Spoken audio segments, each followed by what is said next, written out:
Hello and welcome to Civil War Weekly, the podcast that answers the question, what happened this week in the American Civil War?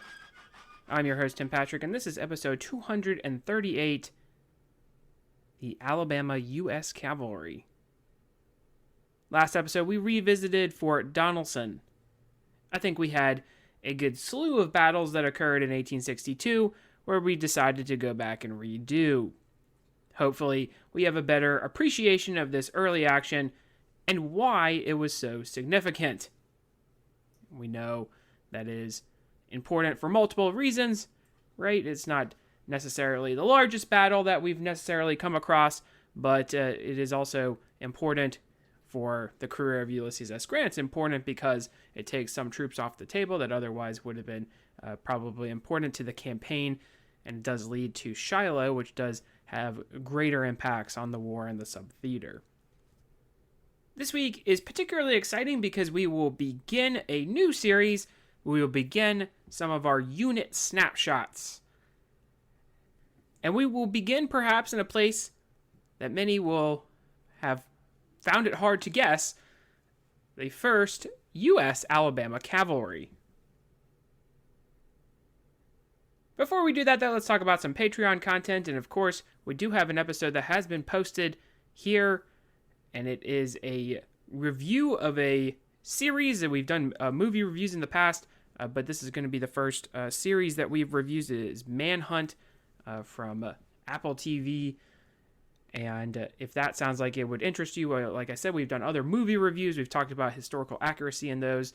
We've done memoir reviews, picture slideshows. We've done other similar type extra episodes with statistical analysis. You name it. If any of that sounds like it would interest you, there is a link in the show description. Those proceeds do go toward the general upkeep of the show, and they are greatly appreciated. Now, I am sure some of you would be curious to question why exactly we start by looking at Alabama US Cavalry. I think this is a curious thing that the Civil War brings, and why we are so fascinated with units and figures who serve on opposite sides, contrary to where they are from and where they reside. Often when we talk about general officers, we highlight that they are from the North or from the South as part of their bio, notably if maybe on paper they should have traded their gray for blue or vice versa. We usually reference this fact for individuals like Pemberton in the case for the Confederates, or George Thomas as a good example for the Union.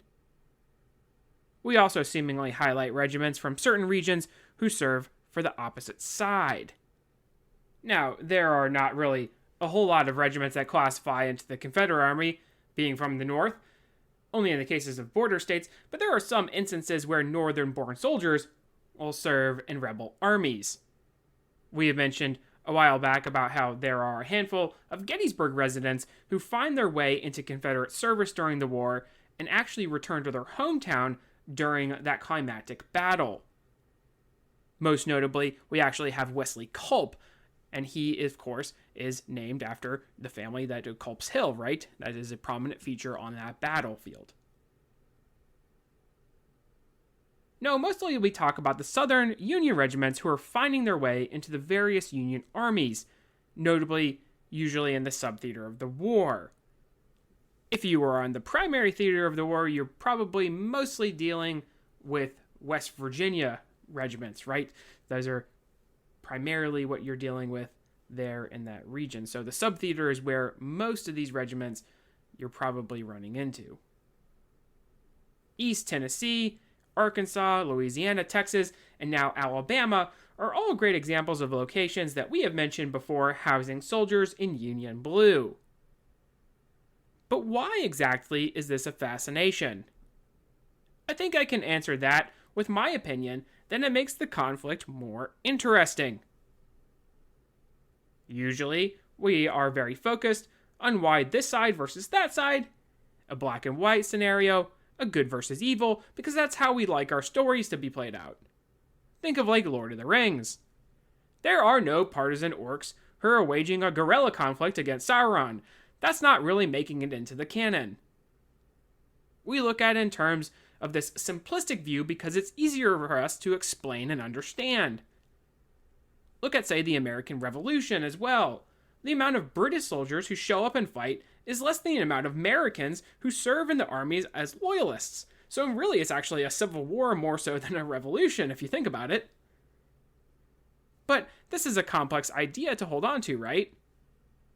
In most cases, when we think about the War of American Independence, at least there is in America, it's the colonists, and then there's like taxes, and so there's a rebellion against British rule, and the British have their own forces, and they're expelled out, and you have this one section of American history in grade school that then we can check off. The more complicated reality makes it more interesting if we were to look a little deeper.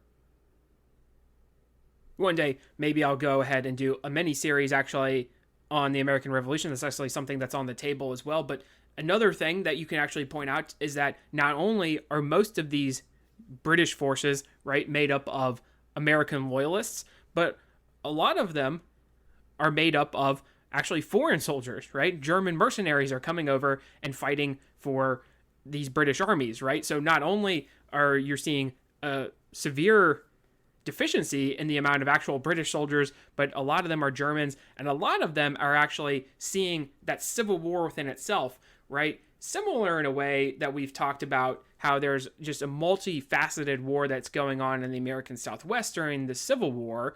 You will see that there's kind of this war within itself in the American Revolution where you have German immigrants that have already come over to America, and they are seeing, in some cases, fellow countrymen, in some cases, relatives that are coming over to fight against them in this war.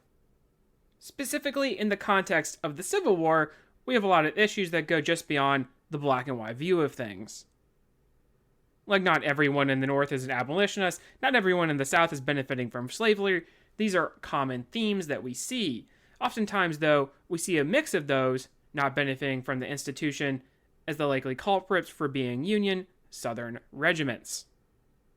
So, in that way, we can see the way the Alabama Cavalry would side with the North because they are part of this same region as, say, East Tennessee and West Virginia, which show their loyalty to the Federals. But Alabama in particular, I think, is a special case.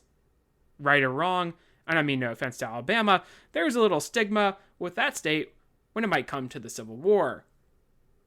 It is in the Deep South, and has this reputation when we get to, say, the Civil Rights Movement. So in that regard, I think we become even more fascinated with the concept of pro-Union Alabama troops. And if we adjust that lens even further, pro-Union white Alabama troops. Because that's something else that we need to consider, is that a lot of these states, these southern states, have many regiments that will become your United States Colored Troops regiments designations. And that is not uncommon to see, but it is even less uncommon to see your white regiment of soldiers that are joining up for the Union cause. So that is even more of a kind of rare case. I myself find it a good look into what exactly motivates men to fight on both sides. So not only is that interesting for me to look over this unit history, but also I think it's interesting to view their service and see what impact exactly they make. I actually found some good accounts of the regiment and also northern Alabama pro-Union population through the first Alabama Cavalry US website, so special shout out to them. Two particular excerpts I think are worth reading when it comes to formation and maybe motivation for their joining the Union. This particular extract is by Ryan Dupree and is from originally a book written in 1889. It is from a chaplain of an Indiana regiment that serves with Abel Strait, and we know that the Alabama soldiers would have participated, and we'll get into their unit history here, but they would have participated in Strait's raid, as that will go through part of northern Alabama. Camp near Decatur, July 16th. The subject on which I wish to write is the condition and suffering of the mountaineers in northern and central Alabama. There is a vast valley of rich soil extending from beyond Tuscumbia, west of Huntsville in the east, In this valley, the grape planters live. Here is their great cotton-grown region and the wealth of the state. These mountains are peopled with quite another class of inhabitants, short of highfalutin aristocracy, a plain, candid, industrious people.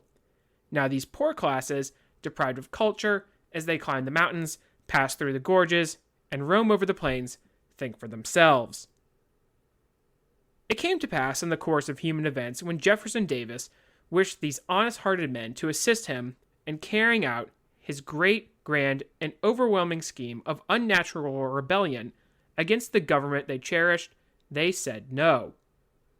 Things went on without opposition, only as they opposed its course to destruction at the ballot box. Here they met the enemies of their country every time, and almost with an ununanimous voice, they did declare against secession in every form. When the affairs of the state had assumed a malignant form and were far on the road to ruin in wild desperation, the only expostulated, but when the abominable, uncivil, anti-republican conscript act passed and was being enforced by an unfeeling, heartless band of ruffians, when confusion, dire confusion, had come up upon them, turning brotherhood against brother, and father against son, when squalid poverty stared them in the face, and depression was ensuing, caused by their being driven from home to seek place of safety in the mountains, in caverns and dens, they opened their eyes to gaze upon the painful sight of liberty gone, constitution prostrated, home gone, and with it, quietude and honor.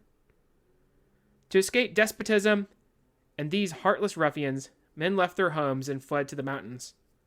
Some made for the Union Army, coming through the mountain pathways for 20, 40, 60, and some even 90 miles, having a complete line of friends to help them, extending from Decatur to near Montgomery, the best underground railroad ever heard of or established. All old men and young men came asking and praying the army to assist them, demanding protection from the old flag, and asking to live to fight under the old Constitution, declaring they only owed allegiance to the old government, and it was only one that they would fight for. So that is there's a little bit of a flair on that one, I suppose, in terms of the account here. But I think the sentiment really is there in that, and we'll get into it here as we continue to talk about these individuals from Alabama. But there is definitely this kind of highlighting of a lot of the themes in which you would see these individuals who would decide that they would sign up and fight for the Union. And you really do actually see most of them will join the cause of the Union, not in the beginning of the war, right? And that's really where you see, even in the cases of, say, East Tennessee, even in the cases of some of these other areas, it's not even from the outset of the war that they will necessarily be joining up to fight. A lot of these individuals don't want to fight at all, and that's something that I think maybe we overlook, and maybe we have overlooked in the narrative, is that many of them are, maybe they were Union Party supporters, maybe they voted for Bell in the election of 1860, they wanted the country to not be divided, and so they were less likely to want to join either side. And it's only when we get to a situation where they're going to be forced to fight, to be conscripted, and there's going to be some kind of economic pressure that's put upon them, and that's when there's going to be some kind of give either way, and that's when you see a lot of these individuals who are going to join up and form this cavalry regiment. And with that, I think hand in hand goes this kind of class divide that you see as well, and it's very well highlighted in the beginning here, and that's a common case that you see in other regions. It's not just Alabama, right? You see that even in the case of, say, Western Carolina, in the North Carolina region, right? Even East Tennessee and in West Virginia, you do see this kind of divide in terms of culture, and I think the very beginning of this passage captures that as well. So we have another account here, we'll read off, and this is a correspondence of the New York Post, and it's from Pulaski, Tennessee in 1864. It's submitted by Marie Young.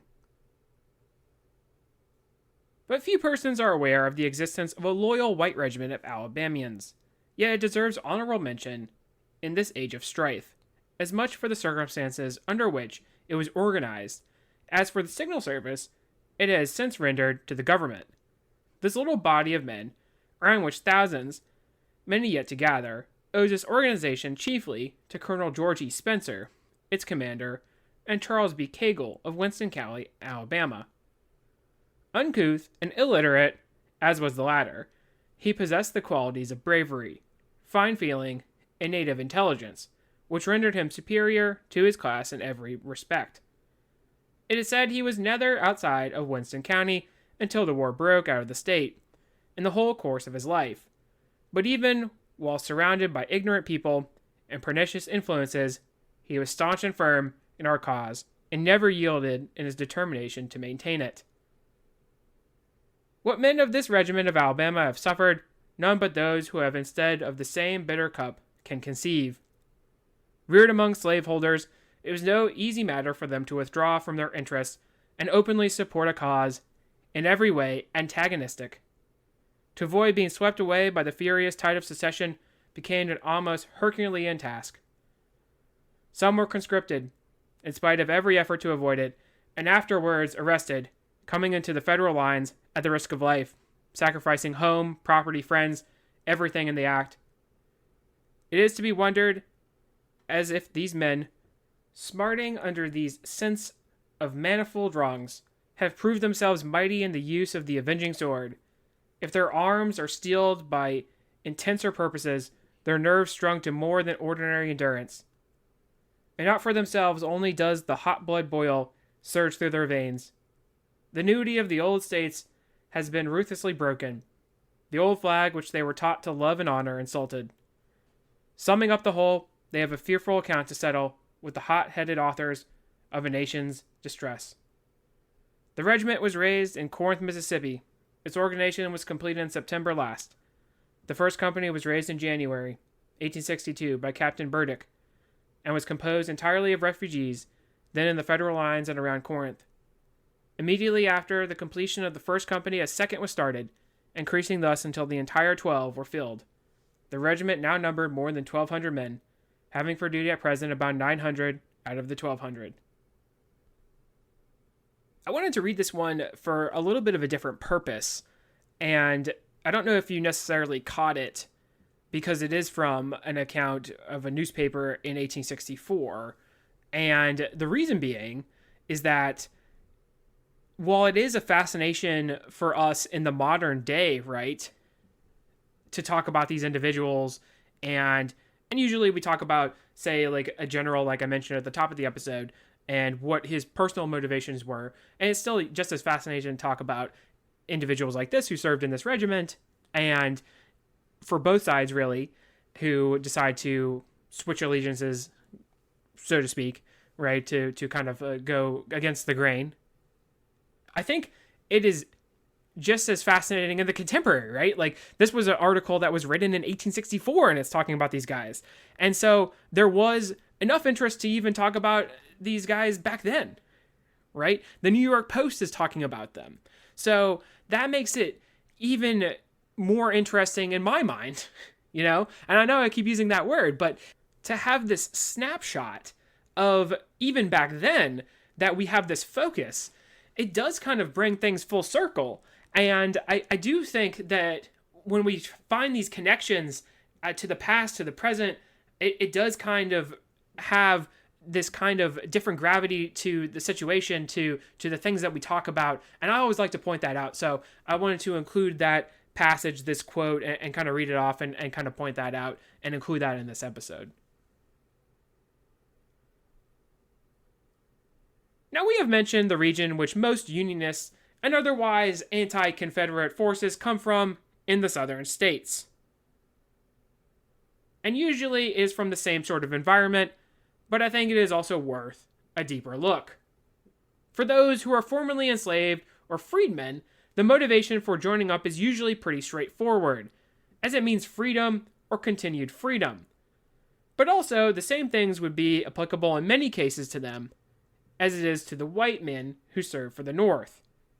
Generally speaking, the upcountry of these states is rife for federal recruitment, places where agriculture is not so prominent.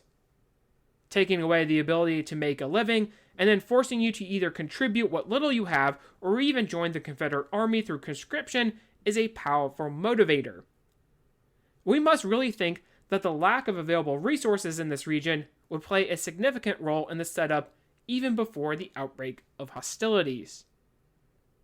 As we have mentioned before, remember that some of these states, by the time the war breaks out, are only recently converted from having been considered the frontier or the Wild West, so to speak. That is where we mentioned that Forrest cuts his teeth as a young man in a rougher kind of environment.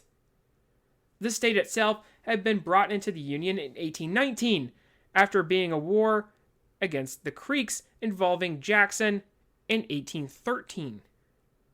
Jackson would win favor in this region with the expulsion of the Creeks as well, landing many who came into the benefit from this new land and the state as a result. Of course, the agriculture-richer areas would see the growth of cash crops hand in hand with the growth of slavery in the state. The planter elites would increase their revenue and champion the advancement of slave states, such as in the war with Mexico. Political lines would be drawn as the poorer farmers in the primarily northern part of the state would start to turn toward free soil policy and less conservative views. The Democrats would respond with hoping to keep the clamps on this region, trying to enforce fugitive slave acts and expel any freedmen who entered the state since the 1830s. Those in the upcountry would have little interest in helping and keeping the planters rich, as you could probably imagine. You could probably also imagine that being from a poorer background, they would find a suitable candidate in Abraham Lincoln, someone who was more like them than anything else. The Democratic Party had essentially abandoned the poorer farmers as the country was on a fast track to war. Indeed, as the state decided to secede, many in Alabama, especially in the Unionist areas, would have preferred to simply stay within the United States. As such, there was actually some opposition to a vote to decide secession that was in Montgomery, the vote only winning some 54 to 46, which is a lot closer than you probably might think for a state and not only in the Upper South, but a state where Montgomery becomes the first capital of the Confederacy. Governor Andrew Moore would begin the process of not only securing any federal arms or forts, but also trying to protect any kind of threats within his state. In fact, there would be acts passed not only to have the ability to expel individuals or even imprison them if they were not loyal to the new Confederate government. Winston County, which would have a Free State of Winston moniker, would see Christopher Sheets, who was a key to the opposition of the Confederate state, imprisoned for his efforts. Combine this environment with a drought that would see difficulty on the poorer population enslaved. Northern Alabama had relied on commerce from other parts of the state for sources of food. So if you combine what little they had already with the lack of these available for trade, then you have a problem. Remember that that's a common problem for a lot of these regions, right? That, say, if you take West Virginia, there is kind of a sparse agricultural region there. It's mountainous. There's a lot of mining there. That's more the focus than, say, growing of crops. You see, like East Tennessee, there is a lot of emphasis on the fact that it's a kind of a barren area, right? Armies are going to have a hard time passing through there. There's not going to be a whole lot of forage. It's kind of the same in this region of Alabama, right? Many would be forced with the choice of trying to get into federal lines or otherwise friendlier areas than to remain where they were. With the approach of the Union Army into Tennessee, this would seem to be a viable option. With the Battle of Shiloh, combined with the setback of Fort Donelson, we will see the Confederacy really wanting to bring in additional manpower. This would then see the Conscription Act come into fruition. So now those in the hill countries could not just hide and ride things out, but rather they were going to be forced to be fugitives, and their families as a result would be targeted by Home Guard units who would try to remove their support system. So things have gone from really bad to worse, and we kind of highlighted that in some of these accounts that we just read here in the middle of the episode, but you get the idea, right? So not only are you having kind of the strain agriculturally, you're already being treated a little bit differently because you decided you didn't want to just join from the outset, right? You already have this different view on things, so you're kind of being ostracized in that way. But now things have completely turned against you, so you can understand how you kind of have already been on this slope downward toward making these decisions that will lead you to picking up arms against, in some cases, your neighbors, right? And it is a really tough decision to make because it is kind of a situation where you could be fighting against relatives. It could be fighting against individuals that you know.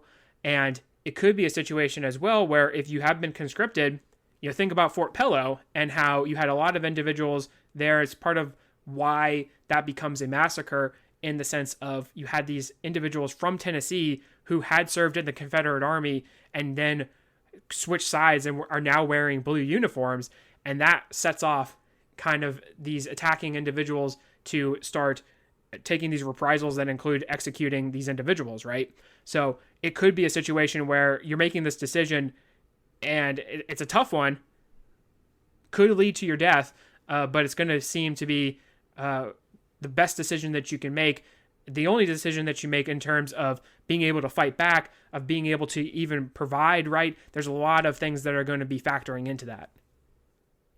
As we talked about in our main narrative episodes, there would be an early attempt at Chattanooga by Union forces, notably under Ormsby Mitchell. Remember, the Great Locomotive Chase is happening, and with that in mind, let's also ponder on how any resources that could be helping the Union armies are being used. This would include escaped enslaved individuals, as well as any other individuals who are going to be pro-Union, providing intelligence. Abel Strait would record how he used Unionists in his command. While in command at Decatur, there were several small parties of loyal Alabamians who came into our lines begging me to give them protection and a chance to defend the flag from our country. The tale of suffering and misery, as told by each of them as they arrived, was in itself a lamentable history of the deplorable condition of the Union people of the South. About this time, I was informed by a courier that there was a party of about 40 men some 5 or 6 miles toward the mountains trying to come in. About the same number of the enemy's cavalry were between them and Decatur, trying to intercept and capture them.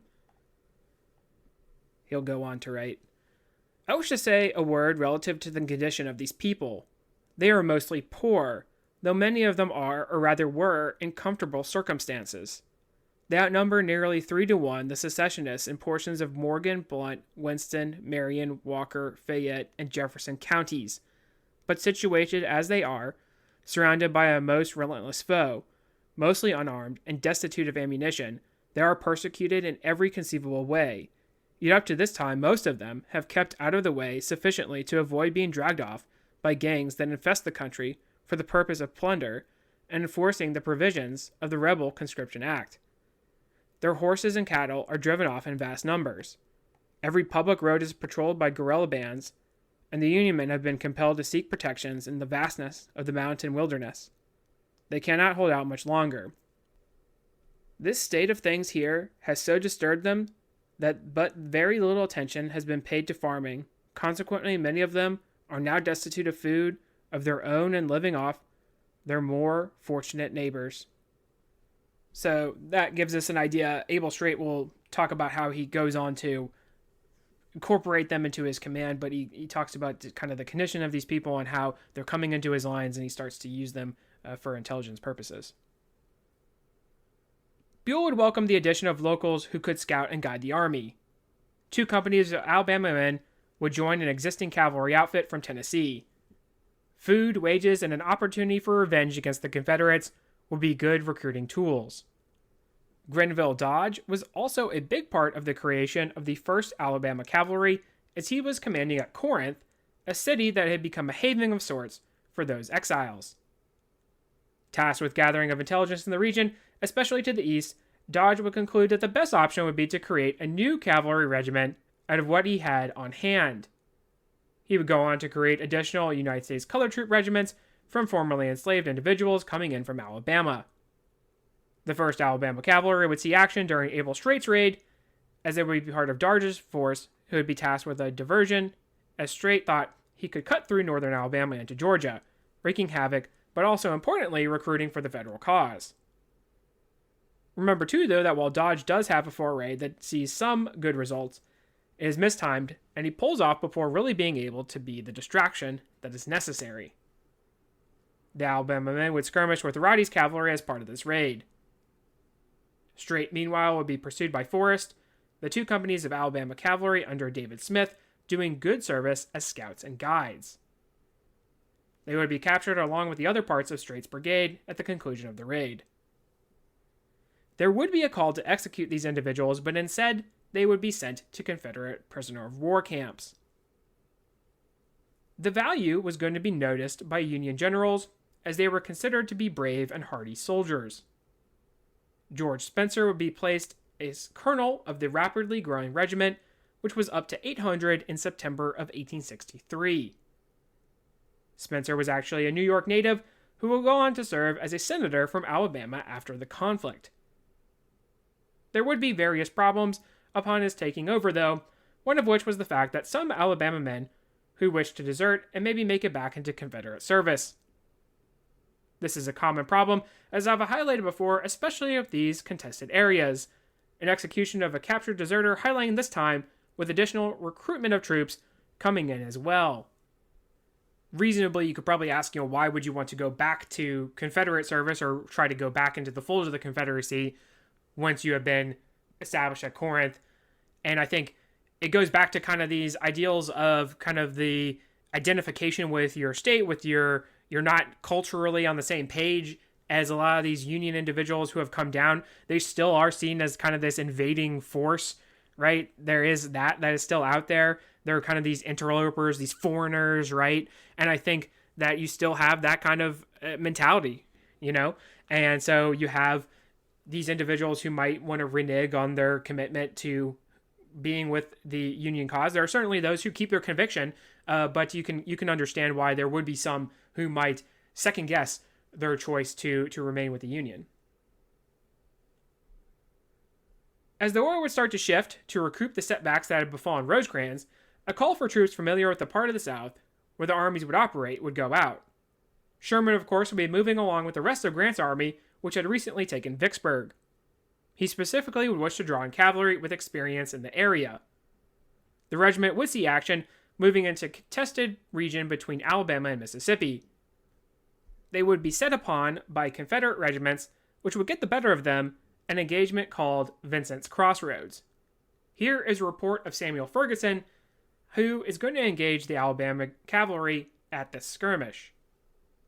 General, I have the honor to report that pursuant to verbal orders from yourself, I left camp at Cane Creek shortly after dark on the evening of the 25th instant with 2 regiments of my brigade, the 2nd Tennessee, Lieutenant Colonel Morton, the 2nd Alabama, Colonel Earl, for the purpose of intercepting a raiding party of the enemy reported to be on the return from Walker County, Alabama. Traveled all night, and at sunrise next morn, Tug halted and fed my horses at the ford of Bear Creek, about 2 miles above Mann's Mills. After a delay of 2 hours for this purpose, I pushed the command across Bear Creek and on to Fulton and Iuka Road. Here, as there was no sign of the enemy having passed, I turned toward Fulton, and after reaching the intersection of this road to Bay Springs, I sent 1 squadron to the latter direction for the purpose of holding the enemy in check, should they move toward that point, and preventing their escape. With the remainder of my force, about 300 effective men, I moved toward the Bull Mountain country. After pursuing this road about 3 miles, I received the first positive information of the position of the enemy from a scout I sent out, who reported them advancing on the same road. I immediately sent to recall the squadron previously ordered to Bay Springs, and continued the march until the advance guards met, and skirmishing began about 1:30 p.m. The enemy were formed in thick woods across the road, with an open field in the front through which, swept as it was by 2 pieces of light artillery planted in the road, I had to advance to attack. As rapidly as possible, I formed my lines, and had men dismounted, and attacked the enemy, who were soon driven back by the 2nd Tennessee, under the able and gallant leadership of Lieutenant Colonel Morton and a portion of the 2nd Alabama. As soon as the horses could be brought up, the fleeing enemy were hotly pursued, and their retreat converted into a wild panic. The chase was kept up for 10 miles through the dense woods and over mountain country until dark. Their perfect knowledge and our ignorance of the country enabled most of them, however, to escape by separating into small squads and leaving the road. It may be proper to remark that before the engagement I had met Major Moreland with his battalion and ordered him into the rear of the enemy, on a road leading from their left flank to Bay Springs, of the existence of which he informed me, stating it was the only road by which they could escape, except directly back into Alabama. Had my instructions been strictly and indirectly followed, few of the enemy would have escaped. With a loss of 2 killed and 11 wounded, I have succeeded in effectually destroying the 1st Alabama Tory Regiment.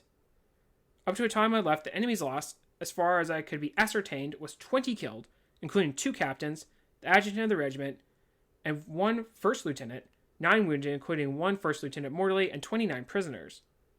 The woods was so dense, and the fight cut up for such a great distance that many killed and wounded were not found. I do not think the number would fall short of 100 in all. I captured 2 pieces of artillery, 5 stands of colors, 60 elegant breech-loading carbines, with an ample supply of ammunition for present purposes, 25 Colt holster pistols, 10 pack saddles, 52 horses and mules, and 56 saddles. While certainly the casualties are going to be an exaggeration, it does actually kind of highlight, I know I read that very long kind of excerpt, and always good to read a after battle report to give us an idea of exactly what those are like. But it does mention the 1st Alabama Tory Regiment, and that's mentions how kind of the view of and it's goes back to American Revolution type terminology of, a loyalist, Tory regiment, right? Kind of gives you an idea of how they were being referred to by Confederates and in these Confederate reports. In 1864, the cavalry would move to the base of operations from Corinth to Memphis. There, they would be part of continued reconnaissance and screening movements. The first would be part of the screen Sooy Smith and his column as it moved into what eventually would be a Confederate victory at Okolona, an addition to the legend of Nathan Bedford Forrest. Forrest, of course, would soon launch his Tennessee raid, which would see the massacre at Fort Pillow, something that would probably do more for recruitment efforts than to damage not only the resolve of the pro-Union Southerners, but also the United States colored troops. Indeed, as Dodge would move to join Sherman's army, the 1st would continue to do good service in the area of recruitment. They would see more added to their ranks, not only from Alabama, but also Tennessee and Georgia as well. Remember that the Confederate states, seeing Union armies show up on their soil, would start to lose their will to fight, or to otherwise continue on. We see this after Vicksburg falls from Mississippi, the loss of Tennessee, and the beginning of the loss of Georgia. The regiment would be placed at Rome, Georgia, to protect the railroad there. They would not be directly involved in any of the string of battles around Atlanta. Remember, there's not really a whole lot for the cavalry to do, and probably better if they just skip out on Stoneman's attempted raid altogether, because that one does not really go well at all. Protecting the rail approach, they would be important, along with their continued intelligence and recruiting activity. While not directly involved in major action, they would be included in the moves to check Hood as he moves out of Georgia, and eventually the invasion of Tennessee. Their services would be retained until Sherman's operations continue into Georgia. Not only would they be utilized as scouts, but Sherman would select members of the company to serve as his escort. During the March to the Sea, they would skirmish with rebels as part of the Army march through the state. As there were some additional members from Georgia, and given their advanced position, there would be some reprisals on the march, something that was called out by their officers, Spencer getting an official reprimand as a result. But again, they would be the tip of the spear, as they would be the first to reach Milledgeville and accept the surrender of the provisional capital. They would be victims of the torpedoes or landmines as Sherman approached Savannah. Remember that Sherman would then famously order prisoners to remove the torpedoes or otherwise march in front of his troops so that they're going to be the ones to bear the effect of any other such devices. Upon the entrance into Savannah, the armies would hold a review, the 1st Alabama getting a place of honor in the march through that town. In 1865, we see continued action for the Alabama Cavalry as they made their way north into South Carolina. Spencer would be promoted to brigade command, the unit under Judson Kilpatrick. In the Carolinas, they would continue to skirmish against Confederate cavalry. Remember that in that state, there was not as much in terms of organized resistance. They would see action, though, charging Alabama Confederate cavalry at a skirmish at Aiken. Aiken would be on the way toward Columbia, if you recall the sack of that town being carried out post-capture. The first would be part of the command surprise at Monroe's Crossroads, where they would see pretty significant casualties, including 4 killed, 26 wounded, and 41 captured. For a smaller cavalry engagement, this is actually going to be a fairly significant casualty count. For the remainder of the push into North Carolina, they would be mostly sidelined as a result. After the surrender of Lee and Johnson, they would be sent to Knoxville. Highlighting the general chaos that followed the conclusion of the war, it was deemed wise maybe not to release them right away, although they would begin to be mustered out. Remember that there were still bands of former soldiers on both sides taking advantage of the situation, with some reprisals as well. Some Alabama troopers were likely involved in raids in the northern part of the state, or hatched them post-release from service. Remember, many had suffered at the hands of the Confederate government, and in many cases they were aware of who exactly was doing the persecution. The regiment would be mustered out in October of 1865 officially, but the question of what happened next is worth telling. The lenient policy of Reconstruction would see hardships for those who had served for the Union Army. George Spencer would reach the U.S. Senate, and another member of the first, William Smith, would become governor, but they would soon be muscled out as Democrats and former Confederates began to move back into power. Remember, there was going to be continued violence, which included the intimidation of potential voters. A lot of the individuals who served with the Union would return to poor farming, so when the status quo returned to wealthy planters, they would find themselves relatively in the same spot that they had been before. The wealth shift in the state would be on full display with William Smith, who, despite serving in the Union, would do little to combat the violence within Alabama, especially with the rise of the KKK in the region. Return to Democrat-controlled government would soon follow. With it, though, Alabama would shift in that industry arrived coal, iron, and limestone being readily available in the state, leading to Birmingham and its growth in 1871. So, the service for the Union troopers would be mostly forgotten, as they would either have to continue in their small farming or move to such industrial centers. Recently, there had been more of an emphasis on their service, which I think is important to understanding the conflict as a whole. So we can bring our journey to an end there. As I mentioned here at the top of the episode, it may have been a weird pick to start in our Union histories with the first Alabama US, but again, I believe their work to be an intriguing case. Many thanks to Christopher Rain in his book, which partially inspired me, also Hal Raines in his book Silent Cavalry, although that one is a little less about the history, but still an interesting read nonetheless. We often gloss over or pay minimal lip service when it comes to these pro-Union Southern regiments, so I think it was fitting to do a whole episode and really get a feel for their motivations and their important service, especially when it comes to reconnaissance. Hopefully you too found this venture to be worthwhile. Next week, we will actually continue with our unit history, and we're going to get on track with probably a unit you more thought that we would begin with. We're going to the Army of the Potomac, and we're going to do the Iron Brigade of the West. If you like what you hear, please make sure to leave a review. Post it in the description. Should be a link to the website as well as Patreon. Support for the general upkeep of the show is greatly appreciated. Feedback's always welcome. Questions, comments, concerns. The email is cwweeklypod@gmail.com. Thank you all so much for listening, and have a great week.